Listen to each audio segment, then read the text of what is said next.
नमस्कार, मी आहे श्रद्धा आणि आज आपण पाहणार आहोत की चौथ्या महिन्यात गर्भवतींचा दिनक्रम कसा असावा.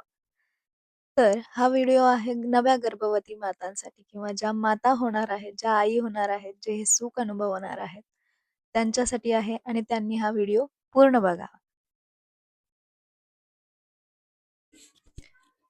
सर्वात आधी आपण पाहतोय ते म्हणजे मॉर्निंगचं रुटीन कसं असावं.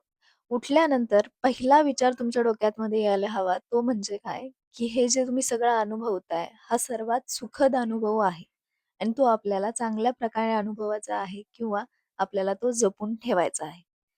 त्यानंतर एक गोष्ट येते म्हणजे जे उठल्यानंतर आपण काय करावं पहिल्यांदा, तर थोडंसं स्ट्रेचिंग म्हणजे हलकं स्ट्रेचिंग करायचं आहे आणि त्यानंतर घ्यायचं आहे ते म्हणजे 1 ग्लास कोमट पाणी.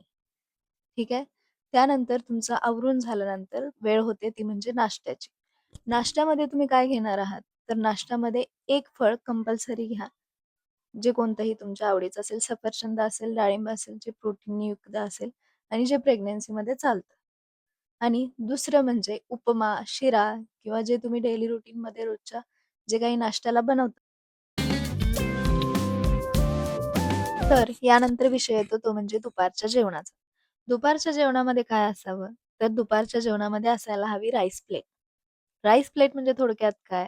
भात, भाजी, पोळी, वरण आणि थोडासा एखादा गोड पदार्थ, जो दुपारी तुम्हाला छान वाटेल. आणि त्यानंतर एक कंपल्सरी गोष्ट असायला हवी ती म्हणजे दही किंवा ताक.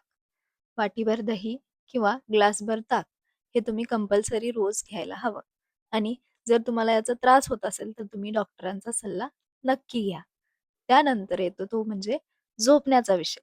तर हे सगळं झाल्यानंतर लगेच झोप टाळायची आहे. थोडा वेळ तुमचं करमणुकीचं साधन घ्या किंवा जे काही तुम्हाला आवडत असेल त्या गोष्टी करा आणि त्यानंतर एक अर्ध्या तासाची झोप तुम्ही घेऊ शकता. आता विषय येतो तो म्हणजे इव्हनिंगचा. इव्हनिंग म्हणजे संध्याकाळी. संध्याकाळी काय खावं? तर संध्याकाळी तुम्ही नारळ पाणी घेऊ शकता किंवा एखादं फळ घेऊ शकता. आणि हां, सगळ्यात महत्त्वाची गोष्ट ते म्हणजे पॉझिटिव्ह विचार. संध्याकाळ ही चहासोबत एक पॉझिटिव्ह विचारांची मैफल असते आणि ती तुम्ही रंगवलीच हवी. आता विषय येतो तो म्हणजे नाईट रुटीनचा किंवा रात्रीचं जेवण कसं असावं? तर रात्री तुम्हाला हलका आहार घ्यायचा आहे. कारण आपल्याकडे एक म्हण आहे, की दिवसाचं जेवावं राजासारखं आणि रात्रीचं जेवावं रंकासारखं किंवा गरिबासारखं. कारण रात्री जेवलेलं आपल्याला पचायला वेळ लागतो किंवा ते हलकं असावं. तर रात्रीच्या जेवणात हलकं जेवण आणि दुसरी गोष्ट म्हणजे मसालेदार पदार्थ किंवा मसालेदार जे अन्न आहे ते आपल्याला टाळायचं आहे. जंक फूड टाळायचे आहे. आता विषय आपला आणि आपल्या बाळाचा आहे. त्यामुळे आपल्याला हे ॲडजस्ट करणं गरजेचं आहे. जे आपल्या शरीरासाठी चांगलं आहे तेच आपल्याला घ्यायचं आहे किंवा तेच इनटेक करायचं आहे. त्यानंतरचा विषय तो म्हणजे झोपेचा.